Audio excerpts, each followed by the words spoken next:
দীর্ঘদিন বাসায় থাকতে থাকতে একদম বোর হয়ে যাচ্ছিলাম। কোথাও আসলে ঘুরতে বের হই না। আপনারা জানেন আমার হাজব্যান্ড বাড়িতে থাকে না, বিদেশে থাকে, তার জন্য আমি একা কোথাও বের হই না। আসলে আমিও তো দিন শেষে একটা মানুষ, তাই না? আমারও তো খারাপ লাগা থাকতে পারে, অনেক খারাপ লাগে বাসায় একা একা। সব বাধা পেরিয়ে আমিও একটু বাইরে বের হলাম। আপনার যতই মন খারাপ থাকুক না কেন, যদি একটু বাইরে বের হইতে পারেন তাহলে অবশ্যই একটু বাইরে ঘুরে যাবেন, দেখবেন অটোমেটিকলি আপনার মন খারাপটা ঠিক হয়ে যাবে। আপনারা অনেকে আমার কাছ থেকে নাটোর শহরটা একটু দেখতে চেয়েছেন। আসলে আমি গাড়ির মধ্যে থেকে যতটুকু ফুটেজ নিতে পেরেছি এতটুকুই আপনাদের মাঝে শেয়ার করলাম।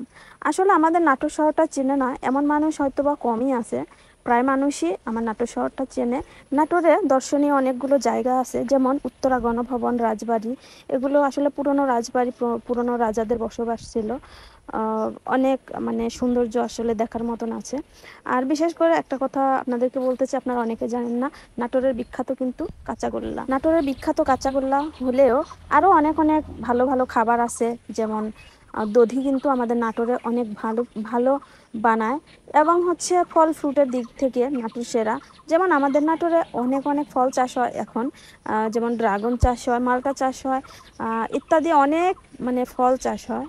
এর দিক দিয়ে নাটোর কিন্তু অনেক এগিয়ে আছে। এটা হলো নাটোর বাইপাস।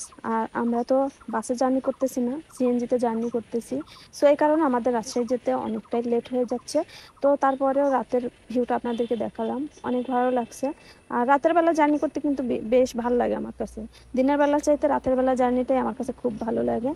তো এই দেখেন রাস্তার পাশ দিয়ে অনেক গাছপালা লাগানো আছে এবং বাল্ব দেওয়া আছে, এই কারণে আমি ফুটেজটা নিতে পেরেছি। আর আরেকটা কথা হচ্ছে, আমি বাস জার্নি করতে পারি না, আমি জার্নি করি শুধু ট্রেন জার্নি, এবং সিএনজিতে তাও সমস্যা হয়, অটোতে বেশি ভালো লাগে। কিন্তু অনেক দূরে যাইতে গেলে তো আর অটো সিএনজিতে হয় না, সেখানে বাসে তো জার্নি করতে হবে। মানে বাসে জার্নি করতে গেলে যে আমার এত সমস্যা হয় কি যে বলবো, জানি না আমার কেন এমন হয়, বাসে জার্নি করতে পারি না কেন। আমি বমির ট্যাবলেট খেয়েও দেখেছি, এমনিও দেখেছি, ঘুমের ট্যাবলেট খেয়েও আমি দেখেছি, বাসে আমি কোনো মতেই উঠতে পারি না। হ্যাঁ, এখন বলতে পারেন যে তাহলে লক্ষ্মীপুর কেমনে যাও? হ্যাঁ, আমি এখন বলছি লক্ষ্মীপুর আমি কেমনে যাই। আমি নাটোর থেকে ট্রেনে উঠি, ট্রেন থেকে ঢাকায় যায় নামি, ঢাকায় নামার পরে ওখান থেকে হচ্ছে লঞ্চে যাতায়াত করি। ঠিক আছে, আমি প্রাইভেট কারে উঠতে পারি না। হায় রে দুর্ভাগ্য কপাল, শখ করে যে একটা প্রাইভেট কারে উঠবো, একটা দিন যে ঘুরবো। কত মানুষ প্রাইভেট কারে ঘুরে, আমার দেখে খুব ভালো লাগে, আমারও ইচ্ছা হয়, কিন্তু কি আর করার বলো। তো যাই হোক, এই যে আমি এখন আয়নার সামনে একটু ঢং করতেছিলাম, তো কথা বলতে বলতেই চলে আসলাম হান্ডি বিরিয়ানির দোকানে। এই হচ্ছে আরাবিয়ান কিচেন।